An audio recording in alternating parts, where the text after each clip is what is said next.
የነ ማይክል ኤድዋርድስ እንደዚሁም የነ ሪቻርዲው ትልቅ ፈተና ትልቅ የቤት ስራ መሐመድ ሳላህን ማን ይተካዋል? ወደ ቻናላችን ቤተሰቦች እንኳን ወደ ቻናላችን በደህና መጣችሁ። ማክሰኞ ምሽት ላይ መሐመድ ሳላህ በክረምቱ ሊቨርፑልን እንደሚለቅ ይፋ ካደረገ በኋላ ትልቁ ጥያቄ የሆነው መሐመድ ሳላህን ከዚህ በኋላ ማን ይተካዋል? የመሐመድ ሳላህንስ አይነት አስተዋጽኦ ማን ሊያደርግ ይችላል የሚለው ሆኗልና በዚህ ፕሮግራማችን የምንመለከተው በዚህ ሰዓት እንግዲህ ሊቨርፑሎች እየተመለከቷቸው ያሉ እንደዚሁም ደግሞ መሐመድ ሳላህን ሊተኩ የሚችሉትን ተጫዋቾች ይሆናል። እስከ መጨረሻው ደቂቃ ድረስ አብራችሁ ቆይታችሁ እንድትከታተሉት በአክብሮት ጋብዛለሁ። እናንተም መሐመድ ሳላህን ማን ሊተካው ይችላል ብላችሁ ታስባላችሁ? ሀሳባችሁን እንዳለ ኮሜንት ሴክሽን ላይ በመጻፍ እንድታሳውቁኝ፣ ሰብስክራይብ፣ ላይክ፣ ሼር እያደረጋችሁ የቻናሉ ቤተሰብ እንድትሆኑም በአክብሮት እጠይቃለሁ። አሁን በቀጥታ ወደ ፕሮግራማችን የምንገባ ይሆናል። አብራችሁን ቆዩ። መሐመድ ሳላህ 2017 ክረምት ላይ ወደ ሊቨርፑል ሲመጣ ይህን ያህል ግብ ያስቆጥራል፣ የሊቨርፑልም ዋና ሰው ይሆናል፣ ዋና ግብ አስቆጣሪም ይሆናል ብለው የገመተ አልነበርም። ነገር ግን ከመጀመሪያው ሲዝን ጀምሮ ብዙ ጎሎችን እያስቆጠረ ሊቨርፑል የፕሪሚየር ሊጉን፣ የሻምፒየንስ ሊግ፣ የኤፍኤ ካፕ፣ የካራባኦ ካፕ እንደዚሁም ሌሎች ዋንጫዎችን እንዲያሳኩ ማገዝም ችሎ ነበርና የሊቨርፑል ቆይታውም እንግዲህ ከታሰበው በላይ በጣም ያሸበረቀ ሆኖ መቆየት ይችላል። በግሉም እንደዚሁም በቡድንም የተለያዩ ስኬቶችን ማሳካት ይችላል። አሁን ላይ ግን ሊቨርፑሎች ያለሱ ቀጣይ ህይወታቸውን ማሰብ የሚጀምሩበት ጊዜ ላይ ደርሷል። ማክሰኞ ምሽት ላይ እንዳስታወቀው በክረምቱ መሐመድ ሳላህና ሊቨርፑል የሚለያዩ ይሆናልና አሁን ላይ ትልቁ ጥያቄ ሊቨርፑሎች መሐመድ ሳላህን እንዴት ነው የሚተኩት? በምንስ መንገድ ይተኩታል? ማንንስ ሊያመጡ ይችላሉ የሚለው ሆኗል። ይሄ እንግዲህ በጣም ትልቅ ጥያቄ ነው። ምናልባትም ከ100 ሚሊዮን ፓውንድ በላይ ሊያስወጣ የሚችል ጥያቄ ነው። ምክንያቱም የመሐመድ ሳላህ በሊቨርፑል ቤት የነበረው ቆይታ እንደዚሁ እንደቀላል የሚታይ ነገር አይደለም። አስተዋጽኦም በቀላሉ የሚታይ አይደለም። ሩቅ እንኳን ሳንሄድ ባለፈው ሲዝን ሊቨርፑል የፕሪሚየር ሊግ ዋንጫውን ማሳካት በቻሉበት አመት ላይ የመሐመድ ሳላህ አስተዋጽኦ በጣም ከፍተኛ የሚባል ነበረ። ጎል በማስቆጠርም አሲስትም በማድረግም ደረጃ በጣም ከፍተኛ ነው የነበረውና እንደዚህ አይነት በጣም አስደናቂ በዓለማችን ላይ ከሚገኙ በጣም ምርጥ ከሚባሉ ተጫዋቾች መካከል አንዱን ደግሞ በቀላሉ መተካት አይቻልምና በጣም ከባድ ስራ ነው። እናም ይህንን ከባድ ስራ እነ ሪቻርዲው እና ማይክል ኤድዋርድስ እንዴት ይወጡታል የሚለው እንግዲህ በጣም ትልቅ ጥያቄ ነው። መሐመድ ሳላህን ሊተኩ ወደሚችሉ ተጫዋቾች ከማለፋችን በፊት ግን አንድ ሁለት ነጥቦችን ማንሳት አለብን። በመጀመሪያ ደረጃ መሐመድ ሳላህ በሌላ መሐመድ ሳላህ ሊተካ የሚችል ተጫዋች አይደለም። ከዚህ ቀደምም እንግዲህ በሊቨርፑል ቤት በጣም አስደናቂ የሚባል ጊዜን ያሳለፉ ተጫዋቾች ሲለቁ መመልከት ችለናል። ነገር ግን እነዛ ተጫዋቾች በሌላ ተጫዋቾች አይደሉም የተተኩት። አሁን ለምሳሌ ስቲቨን ጄራርድ ከወጣ በኋላ እንደ ስቲቨን ጄራርድ አይነት ተጫዋች እስካሁን ድረስ አልተገኘም። እንደዚሁም ደግሞ ሉዊስ ሱዋሬዝም ከወጣ በኋላ የሉዊስ ሱዋሬዝን አይነት ተጫዋች አልተገኘም። ነገር ግን ደግሞ በሌላ ሚና ሌሎች ተጫዋቾች ግን ተገኝተው በጣም አስደናቂ የሚባል ጊዜን ሲያሳልፉ መመልከት ችለናልና መሐመድ ሳላህም ልክ እንደነዚህ በጣም አስደናቂ እንደሚባሉ ተጫዋቾች በሌላ መሐመድ ሳላህ ሊተካ አይችልም። ነገር ግን ደግሞ ሌላ ሚና በተሰጠው በሌላ ተጫዋች ግን ሊተካ የሚችልበት ከፍተኛ እድል አለ። ለምሳሌ አሁን ሉዊስ ሱዋሬዝ በሊቨርፑል ቤት በነበረው ቆይታ በጣም አስደናቂ የሚባል አጥቂን የነበረው በአመት ተቀጥቶ እንኳን ራሱ 31 ግቦችን ማስቆጠር የቻለ ተጫዋች ነው የነበረው። እሱ ከለቀቀ በኋላ እንግዲህ ሊቨርፑሎች ይቸገራሉ የሚል ነገሮች ሲነሱ ነበረ።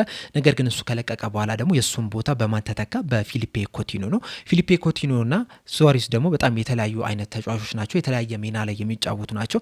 ሱዋሬዝ 9 ቁጥር ቦታ ላይ የሚጫወት ተጫዋች ሲሆን እንደዚሁም ደግሞ ኮቲኖ ደግሞ 10 ቁጥር ቦታ ላይ የሚጫወት ተጫዋች ነው። ነገር ግን ደግሞ የሱዋሬዝን ሚና ኮቲኖ በደንብ መወጣት ችሎ ነበረ። ኮቲኖ ከለቀቀም በኋላ ሊቨርፑሎች ይቸገራሉ ሲባል ነበረ። ነገር ግን ደግሞ መሐመድ ሳላህ በጣም ምርጥ ብቃቱን ማስመልከት ቻለና በተለያየ ሚና ነው ተጫዋቾች እየተተኩ የሚገኙ። ስለዚህ አሁን መሐመድ ሳላህ ከለቀቀ በኋላም ደግሞ በነ ፍሎሪን ቪርትዝ በነ አሌክሳንደር ኢሳክ ይተካል ተብሎ ነው የሚጠበቀው። ምናልባትም ደግሞ በነ ሳውዝ ላይም ሊተካ የሚችልበት እድል አለና ራሱን በመሰል ሌላ ተጫዋች መተካት በጣም ከባድ ነው። ነገር ግን ደግሞ በሌላ ሚና በሌላ ተጫዋቾች ግን ሊተካ የሚችልበት ከፍተኛ እድል አለው። ሌላኛው መነሳት ያለበት ነጥብ ደግሞ በቀጣይ ዓመትስ የሊቨርፑል አሰልጣኝ የሚሆነው ማን ነው የሚለው ነው። ምክንያቱም በዚህ ሰዓት እንግዲህ አሰልጣኝ አርነ ስሎት በስራቸው ላይ ቀጥሉ ይችላሉ የሚሉ የተለያዩ መረጃዎችን እየሰማን ነው የምንገኘውና በቀጣይ ዓመት አሰልጣኝ አርነ ስሎት በአሰልጣኝነታቸው ይቀጥላሉ ወይስ ሌላ አዲስ አሰልጣኝ ነው የሚመጣው የሚለው ራሱ በጣም ትልቅ መነሳት ያለበት ነጥብ ነው። ምክንያቱም የተለያዩ አሰልጣኞች የተለያዩ አይነት ፕሮፋይል ያላቸውን ተጫዋቾች ነው የሚፈልጉት። አሁን ለምሳሌ አሰልጣኝ አርነ ስሎት በስራው ቢቀጥል ወይም ደግሞ አሰልጣኝ አርነ ስሎት ተሰናብቶ ዣቪ አሎንሶ ቢቀጠር የዣቪ አሎንሶና አሰልጣኝ አርነ ስሎት የሚፈልጉት የክንፍ ተጫዋች የተለያየ ሊሆን ይችላል። የተለያየ ፕሮፋይል ያለው ተጫዋች ሊፈልጉ ይችላሉና በቀጣይ አሰልጣኙ የሚሆነው ማን ነው የሚለው ራሱ መነሳት ያለ ያለበት ነው። ሌላኛው ደግሞ ሊቨርፑሎችስ ምን አይነት ፕሮፋይል ያለው ተጫዋች ነው የሚፈልጉት የሚለው ራሱ ትልቅ መነሳት ያለበት ነጥብ ነው። ምክንያቱም የክንፍ ተጫዋች ስለሆኑ ብቻ ተመሳሳይ ናቸው ማለት አይደለም። የክንፍ ተጫዋች ሆኖ ራሱ የተለያየ የአጨዋወት ስታይል ያላቸው ተጫዋቾች ናቸው። አሁን ለምሳሌ መሐመድ ሳላህና ዶኩ አንድ አይነት ተጫዋቾች አይደሉም። ነገር ግን ደግሞ ሁለቱም በክንፍ የሚጫወቱ ተጫዋቾች ናቸው። መሐመድ ሳላህን ስንመለከተው ኳሱን እየሰበረ ገብቶ በግራ እግሩ መምታት ይፈልጋል። ዶኩ ደግሞ ክንፉን በጣም ማስፋት የሚፈልግ ተጫዋች ነውና ሁለቱም የተለያየ አይነት ፕሮፋይል ያላቸው ተጫዋቾች ናቸው። በዛም ምክንያቱም ነው እንግዲህ መሐመድ ሳላህ በጣም ብዙ ጎል አስቆጣሪ ነው። ዶኩ ደግሞ ከጎል ከማስቆጣሪ ይልቅ ቦታዎችን መክፈት የሚመቸው አይነት ተጫዋች ነው። ለሌሎች ተጫዋቾች ሳክሪፋይ መሆን የሚችል ተጫዋች ነውና የተለያየ አይነት ፕሮፋይል ያላቸው ተጫዋቾች ስላሉ ምን አይነት የአጨዋወት ስታይልን መተግበር ይፈልጋሉ፣ ምን አይነት አሰልጣኝስ ይቀጥራሉ የሚለው ነገር እነዚህ የሚመጡት ተጫዋቾች ላይ ከፍተኛ ተጽዕኖ የሚኖረው ይሆናል። ከዛ በተጨማሪም ስንት የክንፍ ተጫዋች ያመጣሉ የሚለው ራሱ ትልቅ መነሳት ያለበት ነጥብ ነው። ምክንያቱም ከመሐመድ ሳላህ በተጨማሪም ሌሎች አጥቂ ስፍራ ላይ የሚጫወቱ ተጫዋቾች ክለቡን ሊለቁ ይችላሉ ተብሎ ነው የሚጠበቀው። ለምሳሌ ፌዴሪኮ ኬዛ እንደዚሁም ኮዲ ጋክፖ ክለቡን ሊለቁ የሚችሉበት እድል አለ። በተለይ ደግሞ ፌዴሪኮ ኬዛ ክለቡን የሚለቅ ከሆነ የግድ በቀኝ ክንፍ በኩል የሚጫወቱ ሁለት ተጫዋቾችን ማምጣት መቻል አለባቸው። ያ ደግሞ የሚያመጧቸው ተጫዋቾች ላይ ከፍተኛ ተጽዕኖ ይኖረዋል። ምክንያቱም ልክ እንዳለፈው አመት የ9 ቁጥር ቦታ ላይ የሚጫወቱ ሁለት ተጫዋቾችን በ200 ሚሊዮን ፓውንድ በሚጠጋ ገንዘብ ያመጣሉ ብዬ አላስብም። እንደሚታወሰው እንግዲህ ባለፈው ሲዘን ኢጎ ኢኬቴኬንና አሌክሳንደር ኢሳቅን በ200 ምናምን ሚሊዮን ፓውንድ ነው ማምጣት የቻሉትና በዚህ ሲዘንም ያ ነገር ይደገማል ተብሎ አይጠበቅም። ስለዚህ የሚለቁት ተጫዋቾች እንግዲህ በጣም ከፍተኛ ተጽዕኖ ይኖረዋልና እነዚህን ሁላ ኮንሲደር ማድረግ መቻል አለበት። ከዚህም በመነሳት እንግዲህ ከሌሎቹ ተጫዋቾች ይሄ ተጫዋች ወደ ሊቨርፑል የመቀላቀል እድሉ ከፍተኛ ነው የሚለውን ውሳኔ መወሰን እንችላለን። በዚሁ እንግዲህ ወደ ተጫዋቾቹ ስናመራ በዚህ ሰዓት ሊቨርፑሎች በዋነኝነት 4 ተጫዋቾችን እየተመለከቱ ይገኛሉ ነው እየተባለ የሚገኘው። ነገር ግን ደግሞ ከነዚህ 4 ተጫዋቾች በተጨማሪም ሌሎች ተጫዋቾች ስማቸው ከሊቨርፑል ጋር እየተያዘ ነው የሚገኘው። እነዚህን ስንመለከት የቦሩሲያ ዶርትመንዱ ካሪም አዴማዬ፣ የኒውካስሉ አንቶኒ ጎርደን፣ የብራይተኑ ያኩቦ ሚንታ፣ የአትሌቲክ ቢልባኦ ተጫዋች የሆነው ኒኮ ዊሊያምስ፣ የኤሲ ሚላኑ ራፋኤል ሊያዮ፣ የቶተናሙ መሐመድ ኩዱስ እንደዚሁም ደግሞ የጁቬንቱሱ ፍራንሲስኮ ኮንሲሳው በዚህ ሰዓት ከሊቨርፑል ጋር ስማቸው እየተያዘ የሚገኙ ተጫዋቾች ናቸው። በእርግጥ ከነዚህ መካከል ሊቨርፑሎች አንቶኒ ጎርደን የማስፈረም እድል አላቸው። ነገር ግን ደግሞ ለቀኝ ክንፍ ሳይሆን ለግራ ክንፍ በተለይ ደግሞ ኮዲ ጋክፖ የሚለቅ ከሆነ እሱን ለመተካት ይህንን ተጫዋች ሊያመጡ ይችላሉ። ነገር ግን ደግሞ በቀኝ ክንፍ ላይ መጮት የሚችል ተጫዋች እንደመሆኑ መጠን ይህንንም ሊያስፈርም የሚችሉበት እድል አለ። በተለይ ደግሞ ሆም ግሮን ኮታውን ለማሟላት ሲባልም ይህን ተጫዋች ሊያመጡት ይችላሉ ብዬ አስባለሁ። ከነዚህ ውጭ ግን ሊቨርፑሎች በዚህ ሰዓት በዋነኝነት 4 ተጫዋቾችን እየተመለከቱ ነው የሚገኙት። ምናልባትም ከነዚህ 4 ተጫዋቾች አንዱንም ሊያስፈርሙ ይችላሉ የሚልም ትልቅም ግምት እየተሰጠ ነው የሚገኘው። እነዚህንም ተጫዋቾች ስንመለከት የመጀመሪያ ላይ የምናገኘው የፒኤስጂው ካቫርስኬሊያ ነው። ካቫርስኬሊያ እንግዲህ ወደ ፒኤስጂ ከማምራቱ በፊትም ካመራም በኋላም እንግዲህ በጣም አስደናቂ የሚባል እንቅስቃሴን እያደረገ ነው የሚገኘው። በተለይ ደግሞ በናፖሊ በቆየባቸው 3 ዓመታትም በጣም አስደናቂ ተጫዋቹ እንደሆነ ማስመልከት ችሎ ነበረ። በዋነኝነት ደግሞ 2022-23 የውድድር ዘመን ላይ ከ43 ጨዋታዎች 14 ግቦችንና 14 አሲስቶችን ለናፖሊዎችን ማስመዝገብ ችሎ ነበር። ከዛ በኋላም እንግዲህ በዛው በናፖሊ በጣም አስደናቂ የሚባል እንቅስቃሴን ማድረግ ይችላል። ወደ ፒኤስጂ 2025 ጃንዋሪ ላይ ካቀና በኋላም እንግዲህ በፒኤስጂ ቤት በጣም አስደናቂ የሚባለን ጊዜን እያሳለፈ ነው የሚገኘው። ባለፈው ሲዝንም የሻምፒዮንስ ሊግ ዋንጫን በሚያሳኩበት ሰዓት የካቫርስኬሊያ አስተዋጽኦ በጣም ከፍተኛ የሚባል ነበር። በዚህ ሲዝንም እንግዲህ ጥሩ የሚባል እንቅስቃሴን እያደረገ ነው የሚገኘው። ሊቨርፑሎችም እንግዲህ 2025 ጃንዋሪ ወር ላይ ወደ ፒኤስጂ ከማቅናቱ በፊትም ለማስፈረምም ጥረት አድርገው ነበር የሚሉ አንዳንድ መረጃዎችን እየተመለከተ ነው የምንገኘው። በተለይ ደግሞ ዴቪድ ኦርንስቲን በዛ ጊዜ ያወጣውን መረጃ ስንመለከት ሊቨርፑሎች ካቫርስኬሊያን ለማስፈረም ተቃርቧል የሚል መረጃንም ሲነግረን ነበርና የሊቨርፑሎች እዚህ ተጫዋች ላይ ያላቸው ፍላጎት እንግዲህ በጣም ግልጽ የሚባል ነው። በዚህ ሰዓትም እንግዲህ በፒኤስጂ ቤት በጣም አስደናቂ የሚባሉ ተጫዋቾች አሉ። በዛ ምክንያትም እንግዲህ ካቫርስኬሊያ ከዱዌ ከነ ባርኮላ ጋር እየተቀያየረ እየገባ ነው እንቅስቃሴ እያደረገ የሚገኘው እየተጫወተ የሚገኘው። በዛም እንግዲህ ጥሩ የሚባል እንቅስቃሴዎችን እያደረገ ነው የሚገኘው። ነገር ግን ደግሞ በዚህ ምክንያትም ምናልባትም ፒኤስጂ ለመልቀቅም ሊያስቡ ይችላልና ሊቨርፑሎችም ይህንን አጋጣሚ ለመጠቀም እያሰቡ እንደሆነ ነው እየተነገረ የሚገኘው። ይህ ተጫዋች እንግዲህ በዋነኝነት በግራ ክንፍ ላይ ነው የሚጫወተው። ነገር ግን ደግሞ በሁለቱም እግሩ መጮት የሚችል ተጫዋች ነው። በዚህ ምክንያትም በቀኝ ክንፍም በግራ ክንፍም መጮት ይችላል። እንደዚሁም ደግሞ 9 ቁጥር ቦታ ላይ መጮት የሚችል ተጫዋች ነው። በጣም ቨርሳታይል የሚባል ተጫዋች ነውና ሊቨርፑሎችም እንግዲህ በዋነኝነት ለመሐመድ ሳላህ ተተኪ አድርገው ሊያመጡት ይችላል። ነገር ግን ደግሞ ባስፈለገ ሰዓት ደግሞ 9 ቁጥር ቦታ ላይ እንደዚሁም ደግሞ በግራ ክንፍ ላይ እንዲጫወት ሊያደርጉት ይችላሉና ይሄ ቨርሳታሊቲ ሊቨርፑሎችን ማርኳቸዋል እየተባለ ይገኛል። ከዛ በተጨማሪም ደግሞ ገና 25 ዓመቱ ላይ ነው የሚገኘው። ወደ ፒክ የሚባለው ኤጁ ላይ ነው እየገባ የሚገኘውና ይህንን ፒክ ኤጁንም ለመጠቀም አስቧል እየተባለ ይገኛልና ሊቨርፑሎች ከሚመለከቷቸው ተጫዋቾች መካከል አንደኛው ካቫርስኬሊያ ነው። ሁለተኛው ደግሞ ሌላኛው የቡድን አጋሩ የሆነው ብራድሊ ባርኮላ ነው። እንደሚታወቀው በጃንዋሪ ዝውውር መስኮት ላይ ሊቨርፑሎች ይህንን ተጫዋች ሊያስፈርሙት ይችላሉ የሚሉ የተለያዩ መረጃዎችን ስንሰማ ነበረ። ተጫዋቹ እንግዲህ በጣም አስደናቂ የሚባል ተጫዋች ነው። በተለይ ደግሞ ባለፈው ሲዝን ያሳየው እንቅስቃሴ በጣም የሚያስገርም ነው የነበረው።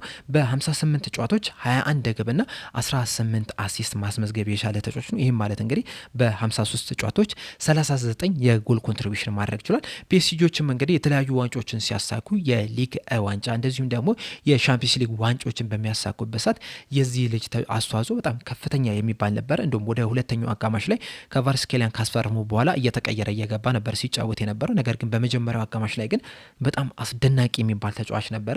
በዚህ ሲዝን 44 ጨዋታዎችን አድርጓል። 12 ግብና 7 አሲስትን ያስመዘገበው ነው። እንደ አለፈው ሲዝን ያን ያህል አስደናቂ የሚባል ጊዜን እያሳለፈ አይደለም የሚገኘው። ነገር ግን ቅድም እንዳልኳችሁ ከነ ዱዌና ከነ ካቫርስኬሊያ ጋር እየተቀያየረ ነው እየገባ የሚገኘውና በዛ ምክንያትም የሚፈልገውን ያህል ጨዋታ እየተጫወተ አይደለም የሚገኘው። እንደዛም ቢሆንም ግን አስደናቂ ተጫዋች መሆኑን ግን በገባባቸው ጨዋታዎች ላይ እያስመለከተን ነው የሚገኘው። ከዛ በተጨማሪም እንደ ካቫርስኬሊያ ሁላ በጣም ቨርሳታይል የሚባል ተጫዋች ነው። በአጥቂ ስፍራ ላይ በሶስቱም ቦታዎች ላይ መጮት ይችላል። በዋነኝነት በግራ ክንፍ ቦታ ላይ ነው የሚጫወተው። ነገር ግን ከዛ በተጨማሪም በቀኝ ክንፍም 9 ቁጥር ቦታ ላይም መጮት የሚችል ተጫዋች ነው። እንደዚሁም ደግሞ ገና 23 ዓመቱ ላይ ነው የሚገኘው። እናም ሊቨርፑሎች አንደኛ ለረጅም ጊዜ እንዲጫወት ማድረግ ይችላሉ። ለረጅም ዓመታት በሊቨርፑል ማቆየት ይችላሉ። ከዚህ በተጨማሪም ደግሞ ከ5 ዓመት በኋላ ራሱ ልሽጠው ቢሉ ራሱ በጣም በአሪፍ ገንዘብ መሸጥ ይችላሉና ይህንን ተጫዋች ራሱ በቅርበት እየተከታተሉት ይገኛሉ። ሌላኛው ሊቨርፑሎች በቅርበት እየተከታተሉት ያለው ተጫዋች ደግሞ ያን ዲያመንዲ ነው። ከሌሎቹ ትንሽ ለየት የሚያደርገው ይሄ በጣም ወጣት የሚባል ተጫዋች ነው። ገና 19 ዓመቱ ላይ ነው የሚገኘው። ነገር ግን በ19 ዓመቱ በአርቢ ሌፕዚግ በጣም አስደናቂ የሚባል ጊዜን እያሳለፈ ነው የሚገኘው። በአርቢ ሌፕዚግ እንግዲህ የመጀመሪያ ሲዝኑ ነው። በመጀመሪያ ሲዝኑ እስካሁን ድረስ 29 ጨዋታዎችን መጫወት ይችላል። በእነዚህ 29 ጨዋታዎች ደግሞ 18 የጎል አስተዋጽኦ ማድረግ የቻለ ተጫዋች ነውና በአጠቃላይ እንግዲህ 7.7 ሬቲንግ ተሰጥቶታል በዚህ ሲዝን በአርቢ ሌፕዚግ ባሳየው ብቃት። ከዛ በተጨማሪ እንግዲህ በጣም ፈጣን የሚባል ተጫዋች ነው። በሁለቱም እግሩ መጫወትም የሚችል ተጫዋች ነው። በዋነኝነት እንግዲህ በቀኝ ክንፍ በኩል ነው የሚጫወተው። ከዛ በተጨማሪም ግን በግራ ክንፍም የመሃል ሜዳው ላይም በግራም በቀኝም መጫወት የሚችል ተጫዋች ነውና ልክ እንደነ ባርኮላና እንደነ ካቫርስኬሊያ ሁላ በጣም ቨርሳታይል የሚባል ተጫዋች ነው። እድሜውም ገና ወጣት የሚባል ተጫዋች ነው። እንደዚሁም ሊቨርፑሎችም እንግዲህ ይህንን ተጫዋች ለመመልከት በተለያዩ አጋጣሚዎች መልማዮቻቸውን ወደ አርቢ ሌፕዚግ ጨዋታም ሲልኩ ማየት ችለናል። እንደዚሁም እሱ ራሱ በሰጠው አስተያየት አባቴም በአንፊልድ እንድጫወት ይፈልጋል የሚል ነገርን ተናግሯል ከዚህ ቀደምና በዛ ምክንያትም እንግዲህ ተጫዋቹ ወደ ሊቨርፑል ሊያቀና የሚችልበት በጣም ከፍተኛ እድል አለ። ሌላኛውና በዋነኝነት ሊቨርፑሎች እየተከታተሉት የሚገኘው ተጫዋች ደግሞ የባየር ሙኒኩ ማይክል ኦሊሴ ነው። ማይክል ኦሊሴ እንግዲህ በባየር ሙኒክ በጣም አስደናቂ የሚባል ጊዜን እያሳለፈ ነው የሚገኘው። በእርግጥ ወደ ባየር ሙኒክ ከማቅናቱ በፊትም በክሪስታል ፓላስ በቆየባቸው 3 ዓመታትም በጣም አስደናቂ ተጫዋች እንደሆነ ማስመልከትም ይችላል። እንዲሁም 2024 ላይ ወደ ባየር ሙኒክ ከማቅናቱ በፊት ራሱ እንዴት የእንግሊዝ ክለቦች ይህንን ተጫዋች ሳያስፈርሙት ቀሩ የሚሉ ጥያቄዎች ሲነሱ ነበርና ይህም የሚያሳዩ ደግሞ የተጫዋቹን ድንቅ የሚባል ብቃት ነው። በእርግጥ አንዳንድ ክለቦች ተጫዋቹን ለማስፈረም እንቅስቃሴ ጀምረው ነበር። ነገር ግን ደግሞ በክሪስታል ፓላስ የነበረው የጉዳት ታሪኩ ግን በደንብ ገፍቶ እንዳይሄዱ አድርጓቸዋል። በተለይ የመጨረሻ ዓመቱን ስንመለከት 2023/24 የውድድር ዘመን ላይ ለክሪስታል ፓላስ 19 ጨዋታዎችን ብቻ ነው ማድረግ የቻለው። ይህም ማለት እንግዲህ በፕሪሚየር ሊግ ማድረግ ከነበረባቸው ግማሹን ብቻ ነው መጫወት የቻለው። ነገር ግን በእነዚህ 19 ጨዋታዎች ደግሞ 16 የጎል አስተዋጽኦ ማድረግ ይችላል። ሁሉንም በፕሪሚየር ሊግ ላይ ነው መጫወት የቻለው። 10 ጎሎችን ሲያስቆጥር 6ቱን ደግሞ አሲስትን ማድረግ የቻለ ተጫዋች ነውና በጣም ኳሊቲ ያለው ተጫዋች እንደሆነ በዛ ማስመልከት ይችላል። ከዛ በኋላ እንግዲህ ወደ ባየር ሙኒክ ካቀና ጀምሮ ባለፈው ዓመት 50 ጨዋታዎችን ማድረግ ሲችል በእነዚህ 50 ጨዋታዎች ደግሞ 17 ግብና 18 አሲስት ማስመዝገብ የቻለ ተጫዋች ሆኗል። በአጠቃላይ 35 የጎል አስተዋጽኦ ማድረግ ይችላል። በዚህ ሲዝን ደግሞ በ44 ጨዋታዎች 19 ግብና 25 አሲስት አስመዝግቧል። ይህ ማለት እንግዲህ በ44 ጨዋታዎች 44 የጎል ኮንትሪቢሽን ማድረግ ይችላል። በየጨዋታው ወይ ጎል ያስቆጥራል ወይም ደግሞ አሲስት ያደርጋል። ይህንን ድንቅ ብቃት ተመልክተው እንግዲህ ሊቨርፑሎችም ይህንን ተጫዋች በጣም በቅርበት እየተከታተሉት ነው የሚገኙ። እንዲሁም አንዳንድ መረጃዎችም እንደተናገሩት ከሆነ በክረምቱ የዝውውር መስኮትም ይህንን ተጫዋች ለማስፈረምም እንቅስቃሴ ሊያደርጉ የሚችሉበት እድል አለ የሚሉ መረጃዎችን ይዘው እየወጡ ነው የሚገኙት። ከዛ በተጨማሪም ደግሞ ከጀርመን የሚወጡ የተለያዩ መረጃዎችን ስንመለከት ማይክል ኦሊሴ የውል ማፍረሻ አለው የሚሉ ነገሮችን እየሰማን ነው የምንገኘውና ሊቨርፑሎች ደግሞ ይህንን የውል ማፍረሻ በእርግጠኝነት ያውቃሉ። እናም ያንን የውል የውል ማፍረሻ ከፍለውም ይህንን ተጫዋች ሊያስፈርሙ የሚችሉበት ከፍተኛ እድል አለ እየተባለ ይገኛል። በተጨማሪም ቅዳሜ ምሳ ሰዓት ላይ ሊቨርፑሎች በብራይተን 2-1 በተሸነፉበት ጨዋታ ላይ የማይከል ኦሊሴ ቤተሰቦች በሜዳ ተገኝተው ጨዋታውን ተመልክተው ነበረ የሚሉ የተለያዩ መረጃዎችን እየወጡ ነው የሚገኙትና ምናልባት ያ ደግሞ ሊቨርፑሎች ከተጫዋቹ ጋር ንግግር ስለጀመሩ ይሆን እንዴ የሚሉ ጥያቄዎችን እንዲያስነሳ አድርጎታል። ይህም ጥያቄ ከተነሳ ደግሞ ሊቨርፑሎች ምን ያህል ተጫዋቹ ላይ ከፍተኛ ፍላጎት እንዳላቸው የሚያሳይ ነውና ምናልባትም ከሁሉም ተጫዋቾች ቅድሚያ ለዚህ ተጫዋች ሊሰጡት ይችላሉ ተብሎ ነው የሚጠበቀው። እንደዚሁም ጠዋት ላይ በሰራውላችሁ ፕሮግራም ላይ ራሱ ስቴቨን ጄራርድም ማይከል ኦሊሴን ሊቨርፑሎች ማስፈረም አለባቸው፣ መሐመድ ሳላህን መተካት ከፈለጉ ማይከል ኦሊሴን ማስፈረም አለባቸው የሚልን ነገር ተናግሯልና በተለይ ደግሞ በዚህ ሲዝን ማይከል ኦሊሴ በጀርመን ቡንደስሊጋ እያሳየው ያለውን እንቅስቃሴ ከተመለከተ ከሁሉም በበለጠ ማይከል ኦሊሴ ትክክለኛው የመሐመድ ሳላህ ተተኪ ነው እንድንል ያደርገናል። ከዚህም በተጨማሪም ግን ምናልባትም ሊቨርፑሎች ለማይከል ኦሊሴ ሊያደሉ ይችላሉ የሚያስብሉ ሁለት ነጥቦች አሉ። አንደኛው የሆምግሮን ኮታ ነው። እንደሚታወቀው ማይከል ኦሊሴ ለፈረንሳይ ብሔራዊ ቡድን እየተጫወተ የሚገኘው ነገር ግን ደግሞ የተወለደው በለንደን ነው። እንደዚሁም ደግሞ በአካዳሚ ውስጥ ማለፍ የቻለው በተለያዩ የእንግሊዝ ክለቦች ነው። በዋነኝነት በሬዲንግ ነበረ ማሳለፍ የቻለው። ከዛ ከሬዲንግ በኋላ ደግሞ ወደ ክሪስታል ፓላስ ማቅናትም ይችላል። ከክሪስታል ፓላስ ነው እንግዲህ ወደ ባየር ሙኒክ መሄድ የቻለውና ይህንን ተጫዋች ቢያስፈርሙ ሆምግሮን ኮታን ማካተት ይችላሉ። ተጨማሪ ይሆንላቸዋል።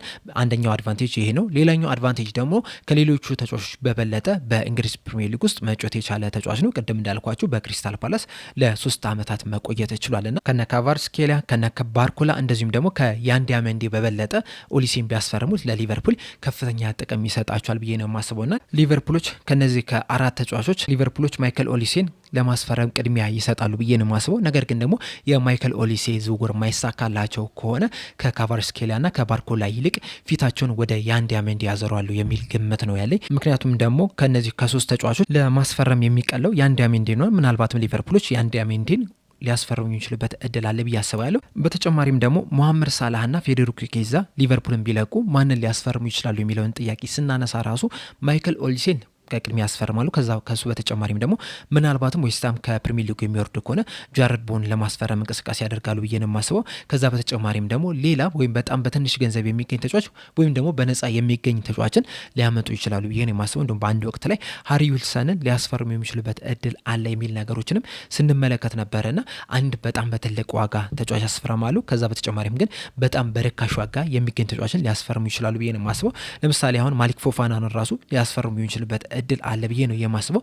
ምናልባትም ደግሞ አንድ ቨርሳታይል የሚባል ተጫዋችን ያስፈርሙና ከዛ በኋላ ደግሞ ኬረን ሞሪሰን እንደ ተጠባባቂ አድርገው ሊጠቀሙ የሚችሉበት እድል አለ ብዬ አስባለሁ። ከሁሉም በበለጠ ግን በቀጣይ አመት የሊቨርፑል አሰልጣኝ የሚሆነው ማን ነው የሚለው በጣም ትልቅ ጥያቄ ነው። ትልቅ ለውጥም ሊያመጣ ይችላል። ምክንያቱም አንድ አሰልጣኝ የሚፈልገው ፕሮፋይል እና ሌላኛው አሰልጣኝ የሚፈልገው ፕሮፋይል በጣም የተለያየ ነውና በዚህ ምክንያቱም የዝውውር ሂደቱ ላይ በጣም ከፍተኛ ለውጥ ያመጣል ተብሎ ነው የሚጠበቀው። በእርግጥ በቀጣይ አመት አሰልጣኝ አርነ ስሎት በስራቸው ቢቀጥሉ ወይም ደግሞ ዣቪ አሎንሶ አዲስ አሰልጣኝ ተደርጎ ቢሾም እንኳን ራሱ ኦሊሴን እንዲመጣላቸው ይፈልጋሉ ብዬ ነው የምጠበቀው። ነገር ግን የኦሊሴ ዝውውር የማይሳካ ከሆነ ግን ሁለቱም የተለያየ አይነት ፕሮፋይል ያላቸውን ተጫዋቾች ይፈልጋሉ ብዬ ነው የማስበው። ምናልባት አንዱ ያን ዲያመንዲን ሊፈልግ ይችላል፣ ሌላኛው ደግሞ ካቫርስኬሊ ሊፈልግ ይችላል፣ ሌላኛው ደግሞ ባርኮላ ሊፈልግ ይችላልና የተለያየ አይነት ፕሮፋይል ያላቸው ተጫዋቾች እንዲመጡላቸው ሊፈልጉ ይችላል። ያ ደግሞ የዝውውር ሂደቱ ላይ ከፍተኛ ተጽዕኖ ነው የሚኖረውና በቀጣይ እንግዲህ የሊቨርፑል አሰልጣኝ ማን ሊሆን ይችላል የሚለው በጣም ትልቅ ጥያቄ ነው። ነገር ግን በዚህ ሰዓት ግን ሊቨርፑሎች እነዚህን አራት ተጫዋቾች በቅርበት እየተከታተሉ ነው የሚገኙት መሐመድ ሳላህን ለመተካት።